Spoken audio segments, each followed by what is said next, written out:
नमस्कार, मैं मीनाक्षी। आज मैं आप लोगों से एक बहुत ही महत्वपूर्ण जानकारी साझा करना चाहती हूँ। एक ऐसी जानकारी जो मेरी और आपके जीवन की एक बहुत बड़ी गलतफ़हमी को दूर करने वाली है। ये गलतफ़हमी जो आज़ादी की गलतफ़हमी हमें पढ़ाई जाती है, सिखाई जाती है, बताई जाती है और झूठे प्रोत्साहन की लंबी बौछार लगाई जाती है।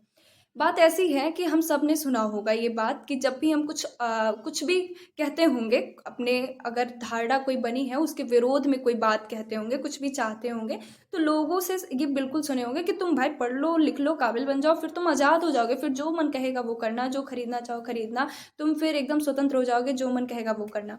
मैं एक बात कहना चाहती हूँ, बहुत बड़े-बड़े लोग जो बहुत धन कमा लेते हैं, बहुत अच्छा जीवन जीते हैं, वो पहाड़ों में सुकून खोजने क्यों जाते हैं? पहाड़ तो ना हँसता है, ना बोलता है, ना चलता है, ना फिरता है, कुछ भी नहीं करता, पर वो कठोर चट्टानों से उन्हें कौन-सा सुख मिलता है? बात यही है कि बहुत बड़ा बहुत छोटे पर निर्भर है और बहुत छोटा बहुत बड़े पर। मैं फिर आपको बताना चाहूँगी कि एक वेस्टर्न फिलॉसफर हैं, रूसो। मनुष्य स्वतंत्र पैदा होता है परंतु सर्वत्र जंजीरों में जकड़ा हुआ होता है और यही बात हम सबको हमेशा हमेशा हमेशा याद रखनी चाहिए कि हम कभी भी टोटल एकदम स्वतंत्र नहीं हो सकते। एक मरीज ही एक इंसान को डॉक्टर बनाता है, एक विद्यार्थी ही एक इंसान को शिक्षक बनाता है, एक श्रोता ही एक इंसान को वक्ता बनाता है। सुनने वाले अगर ना रहें तो वक्ता कितना भी बोलेगा उसका कोई मायने बहुत नहीं रह जाएगा।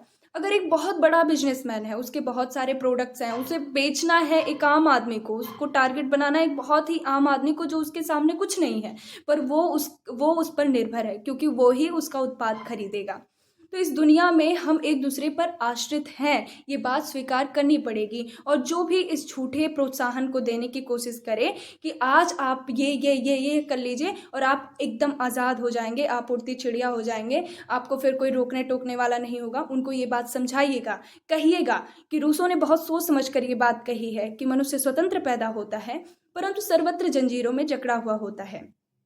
बात तो ये थी, पर कुछ तो फ़र्क होता होगा कि जो मेहनत करते हैं, जो काबिल बनते हैं, तो मैं बताना चाहूँगी कि वो इंसान मजबूत बन जाता है। मैं इस बात को एक उदाहरण देती हूँ कि एक हाथी सैकड़ों चींटियों को कुचल सकती है, पर एक चींटी सैकड़ों हाथियों को एक बार में नहीं कुचल पाएगी। शायद इस बात से आप अंदाज़ा लगा सकते हैं।